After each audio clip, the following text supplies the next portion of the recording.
नमस्कार दोस्तों, राजनीति शास्त्र एकेडमी में आपका स्वागत है। तो आज हम प्रश्न नंबर 26 से शुरू करते हैं। तो आइए शुरू करते हैं। क्वेश्चन आया था पिछली बार 2021 के एग्जाम में, ला पालोम्बरा एवं मायरन वीनर के वर्गीकरण के अनुसार प्रतियोगी दलीय व्यवस्था को 4 उपवर्गों में वर्गीकृत किया जा सकता है। निम्न में से कौन सा एक असत्य है? तो असत्य बी वाला है, बहुलवादी वैचारिक दल पद्धतियां। आइए समझते हैं इसको। देखो क्वेश्चन तो ये रहा,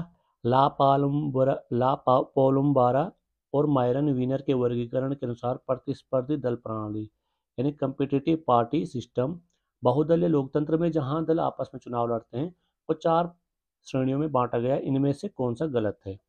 तो गलत कौन सा है? Pluralistic pluralistic ideological party system, ठीक है। बहुवादी वैचारिक दल प्रणाली भी बोलते हैं इसको। तो आइए समझते हैं। जोसेफ ला पोलोम्बारा और मायरन वीनर ये कंपैरेटिव पॉलिटिक्स के विद्वान हैं और उन्होंने पार्टी सिस्टम यानी पार्टी प्रणाली का वर्गीकरण किया। देखते हैं ला पालोम्बारा और माइनर वीनर का वर्गीकरण। इन्होंने अपनी पुस्तक मॉडर्न पॉलिटिकल पार्टीज में मुख्यतः राजनीतिक दलों को 2 भागों में बांटा। एक है प्रतियोगी दल प्रणाली और दूसरा है अप्रतियोगी दल प्रणाली, जहां दलों के बीच प्रतियोगिता नहीं होती थी, और प्रतियोगी दल प्रणाली जहां दलों के बीच प्रतियोगिता होती है। तो जो प्रतियोगी दल प्रणाली है, इसको फिर से इन्होंने 4 भागों में बांटा, ठीक है, जहां से क्वेश्चन आया था। तो कौन कौन से भागों में बांटा? पहला है आधिपत्य वैचारिक, जिसे बोलते हैं हीजेमनी आइडियोलॉजिकल, जो कि इंग्लैंड में है। दूसरा है आधिपत्य फलमूलक या हीजेमनी प्रिज्मेटिक, जो कि अमेरिका में है। और उलटने वैचारिक टर्न ओवर आइडियोलॉजिकल, जो कि फ्रांस और इटली में है। और फिर चौथा है उलटने फल मूलक टर्न ओवर प्रिज्मेटिक, जो कि भारत में है। देखो इनको डिटेल में जब हम सिलेबस के मेन टॉपिक पढ़ेंगे तब पढ़ेंगे, लेकिन अभी हम केवल क्वेश्चन को डिस्कस कर रहे हैं, तो इसके हिसाब से देख रहे, नहीं तो वीडियो लंबा हो जाएगा अगर सबको हम डिटेल में देखने लग जाएंगे तो। दूसरा है अप्रतियोगी दल प्रणाली।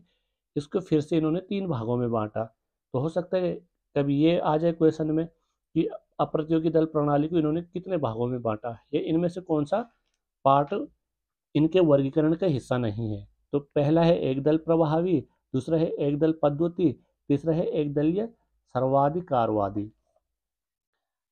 फिर इसका इंपॉर्टेंट देखते हैं, ला पालोम्बरा एंड वाइनर के political parties and political development 1966 में पार्टी सिस्टम का ये विस्तृत अध्ययन इन्होंने किया है। और जैसे मॉरिस डुवर्गर है, इनका क्या है, पार्टी सिस्टम पर दूसरी प्रसिद्ध थ्योरी दी, caucus branch cell militia. Militia मतलब इसको कह सकते हैं। देखो ये क्वेश्चन आपका 29 नंबर का शायद है, 29 नंबर में इसके इससे संबंधित क्वेश्चन आ रखा है।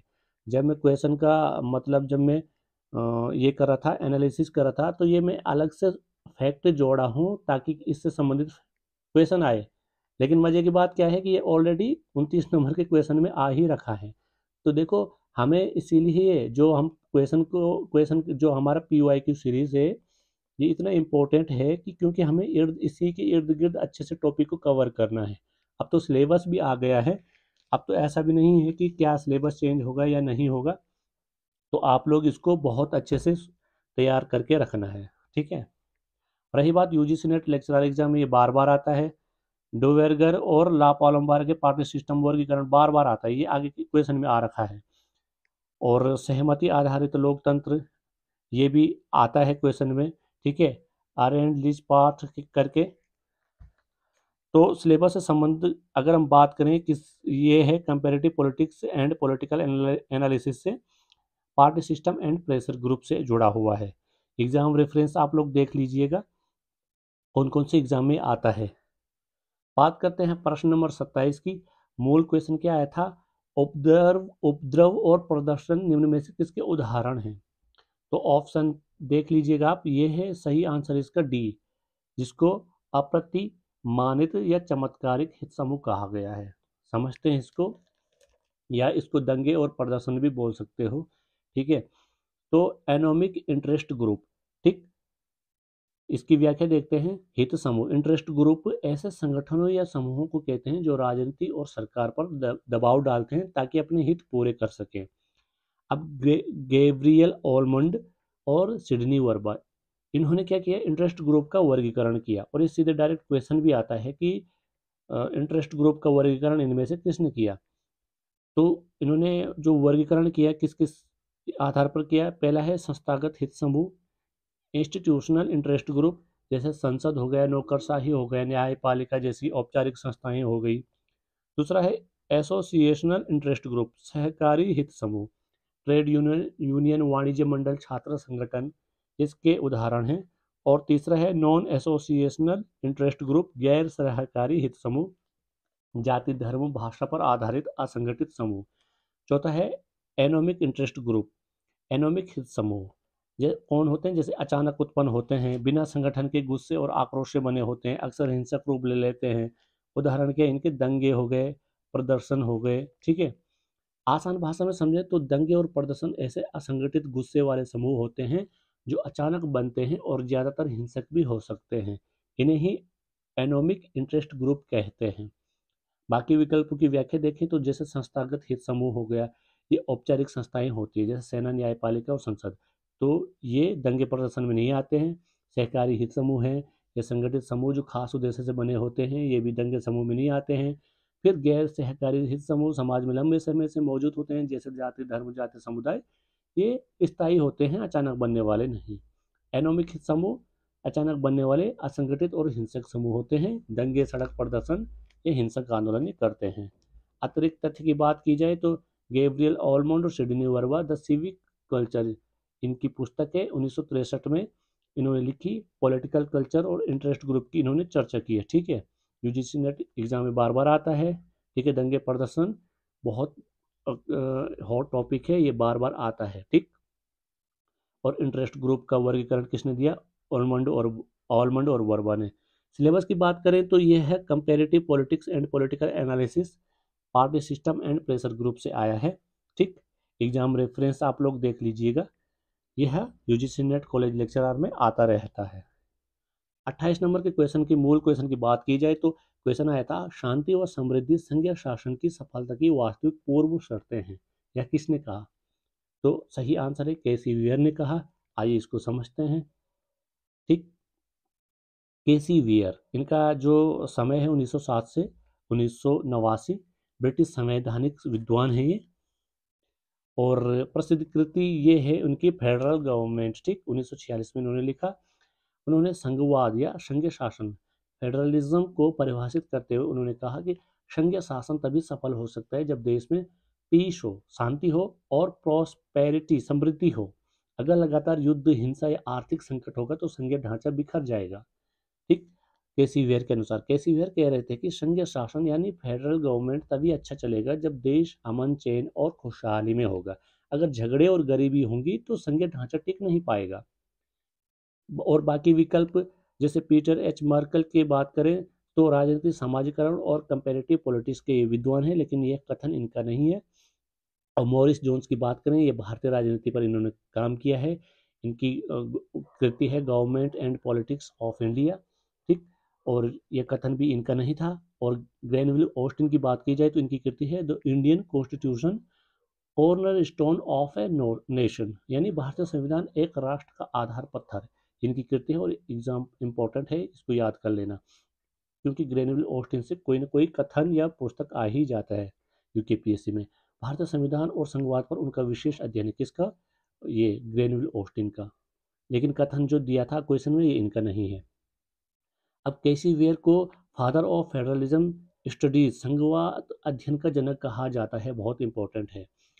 उनका बहुत प्रसिद्ध कथन है, federal government means the method of dividing powers so that the central and regional governments are each within a sphere, coordinate and independent.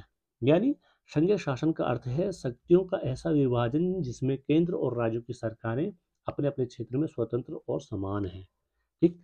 UGC net college lecturer exam, school lecturer exam, ये केसी where के विचार पर प्रश्न बार बार आते हैं। अब syllabus की बात की जाए तो comparative politics and political analysis, forms of government, unitary, federal से आया है। ठीक, और महत्व कहाँ का पूछा जाता है, कैसीवेयर और फेडरलिज्म पर हर साल प्रश्न आते हैं।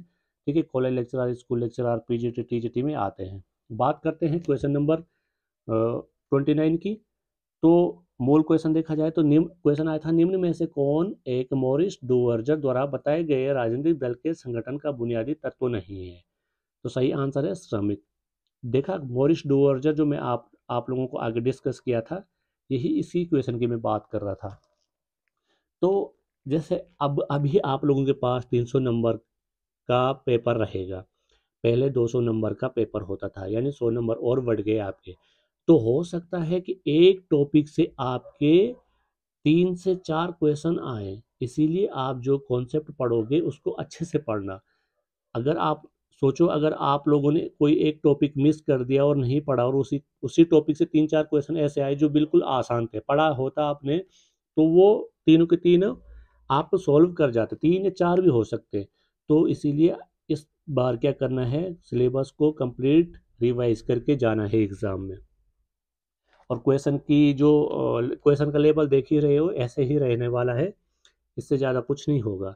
बस आप लोगों को सिलेबस को अच्छे से कवर करके जाना है और रिवीजन करके जाना है। अब जो मॉरिस डुवर्जर द्वारा सुझाए गए किसी दल के संगठन का निम्नलिखित में से कौन सा एक बुनियादी तत्व नहीं है। तो जैसे लेबर इसका सही आंसर है, समझते हैं इसको। उत्तर की विस्तृत व्याख्या देखते हैं। मॉरिस डुवर्जर, जिनका इनका टाइम पीरियड है 1917 टू 2014, फ्रांसीसी राजनीतिक वैज्ञानिक हैं ये। उन्होंने राजनीतिक दलों को की संरचना इन्होंने राजनीतिक दलों की जो संरचना की और कार्यप्रणाली का विश्लेषण किया है, तो पॉलिटिकल पार्टीज में इन्होंने किया है। इनकी कृति है 1951 में इन्होंने लिखा है। डुवर्जर के अनुसार किसी भी पार्टी के संगठन के 3 मूलभूत तत्व होते हैं। 3 मूलभूत कौन कौन से? कॉकस, उच्च स्तर पर पार्टी नेताओं की छोटी समिति। दूसरा होता है ब्रांच, पार्टी की स्थानीय इकाई जो जनता से जुड़ती है। और तीसरा सेल, छोटी इकाइयां, विशेषकर कम्युनिस्ट दलों में जो सीधे जनता तक पहुंचती है। जो लेबर है, पार्टी संगठन का कोई बुनियादी तत्व नहीं है, केवल मजदूर संगठन के नाम है बस। ठीक, डुवर्जर की थ्योरी का ये हिस्सा नहीं है। बाकी विकल्पों की व्याख्या की जाए तो पार्टी नेताओं की छोटी समिति अमेरिका और ब्रिटेन की पार्टियों में प्रचलित हैं। ठीक, और रही बात ब्रांच की, पार्टी का स्थानीय संगठन, भारत में बीजेपी, कांग्रेस की जिला ब्लॉक शाखाएं। ठीक है, ये इंडिया में देख सकते हो आप। सेल, पार्टी की सबसे छोटी इकाई होती है, जैसे कम्युनिस्ट पार्टी में विशिष्ट महत्व होते हैं इसके। लेबर तो यह केवल मजदूर वर्ग का संदर्भ है, डुवर्जर के संगठनात्मक तत्वों में शामिल नहीं है।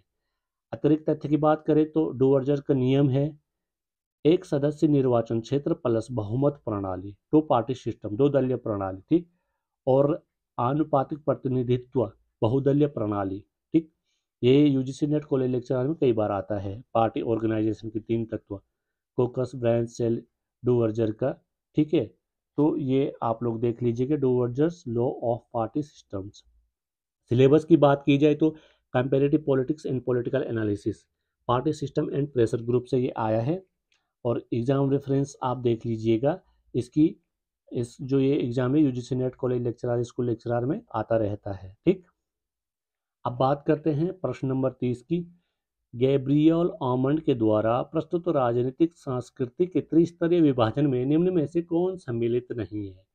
तो पहला, अभिजातीय वर्गीय राजनीतिक संस्कृति, बाकी ये उसके वर्गीकरण में शामिल है। चलो देखते हैं इसको। तो क्वेश्चन, गैब्रियल ऑलमंड द्वारा दी गई राजनीतिक संस्कृति के त्रिस्तरीय विभाजन में निम्नलिखित में से कौन सा शामिल नहीं है। कौन सा नहीं है? Elite political culture. ठीक, विस्तृत व्याख्या देखते हैं। गैब्रियल ऑलमंड और सिडनी वर्मा ने अपनी पुस्तक द सिविक कल्चर जो 1963 में प्रकाशित हुई थी, पॉलिटिकल कल्चर यानी राजनीतिक संस्कृति का सिद्धांत दिया। किसने? गैब्रियल ऑलमंड और सिडनी वर्मा ने। बहुत इंपॉर्टेंट है ये। उन्होंने राजनीतिक संस्कृति को 3 भागों में बांटा। पैरोकियल पॉलिटिकल कल्चर, जहां लोगों को राजनीति और सरकार की जानकारी बहुत कम होती है। उदाहरण, आदिवासी या पारंपरिक समाज। सब्जेक्ट पॉलिटिकल कल्चर, लोग सरकार और राजनीति के बारे में जानते हैं लेकिन राजनीति में सक्रिय भाग नहीं लेते। उदाहरण, अधिनायकवादी राज्य। ठीक है, जैसे उत्तरी कोरिया लगा सकते हो आप। और पार्टिसिपेंट पॉलिटिकल कल्चर, नागरिक राजनीति में सक्रिय रूप से भाग लेते हैं, जैसे मतदान, आंदोलन, बहस। उदाहरण आधुनिक लोकतंत्र, जैसे अपने देश में देख सकते हो आप। तो इनमें एलिट पॉलिटिकल कल्चर, एलिट राजनीति संस्कृति नामक की कोई श्रेणी नहीं है। ठीक। तो बाकी विकल्पों की व्याख्या देखो तो ये है: राजनीति अज्ञानता, सीमित दृष्टि। उदाहरण परंपरागत ग्रामीण समाज। सब्जेक्ट आधारित है, जो तो वो लोग शासन को स्वीकार करते हैं लेकिन सक्रिय भागीदारी नहीं होते उसमें। राजतंत्र या तानाशाही जहाँ होता है। और पार्टिसिपेंट में नागरिक राजनीतिक जीवन में पूरी तरह सक्रिय होते हैं। उदाहरण के लिए लोकतंत्र।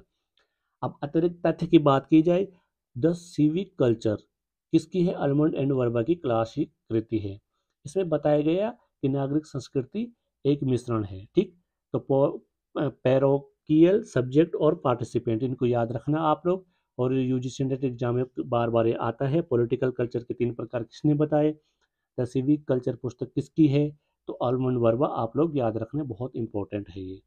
सिलेबस की बात की जाए तो यह प्रश्न comparative politics and political analysis से आया है, जो political culture and political socialisation वाला टॉपिक है। ठीक। महत्व है रेफरेंस अगर देखें, एग्जाम रेफरेंस, तो ये आप लोग देख लीजिएगा कि ये कौन कौन से पॉलिटिकल कल्चर हर साल क्वेश्चन आता है यूजीसी नेट जेआरएफ में। कॉलेज लेक्चरर में आता है ऑलमंड वर्बा की थ्योरी। स्कूल लेक्चरर इंपॉर्टेंट आप लोग देख लीजिएगा। दोस्तों, आज के लिए बस इतना ही। उम्मीद है कि आज के ये प्रश्न और उनका विश्लेषण आपके लिए उपयोगी साबित हुए होंगे। अगर आपको वीडियो पसंद आया हो तो इसे लाइक करें, अपने दोस्तों के साथ शेयर करें और सबसे ज़रूरी, राजनीति शास्त्र एकेडमी को सब्सक्राइब करें ताकि अगला पार्ट और आने वाली सीरीज़ का कोई भी वीडियो आपसे मिस ना हो। जिन लोगों ने पिछले वीडियो अब तक नहीं देखे हैं वो पहले के पार्ट जरूर देखें, क्योंकि हर वीडियो पिछले वीडियो से जुड़ा हुआ है। और हाँ, आप हमारे टेलीग्राम चैनल राजनीति शास्त्र एकेडमी को जरूर ज्वाइन करें, जहां आपको free exam materials, UKPSC political science के करंट अफेयर्स अपडेट्स और पीडीएफ नोट्स मिलेंगे। जिन छात्रों को इस पीवाईक्यू सीरीज की पीडीएफ खरीदनी है वो टेलीग्राम से सीधे ले सकते हैं। फिलहाल पहले 11 प्रश्नों का एनालिसिस पीडीएफ मैंने एक सैंपल के रूप में फ्री अपलोड किया है, उसे जरूर डाउनलोड करें और पढ़ें। पढ़ाई में निरंतरता बनाए रखें, क्योंकि सफलता एक दिन की मेहनत नहीं, हर दिन के छोटे छोटे प्रयासों का परिणाम होती है। धन्यवाद। मिलते हैं अगले वीडियो में। तब तक के लिए जय हिंद और शुभकामनाएं।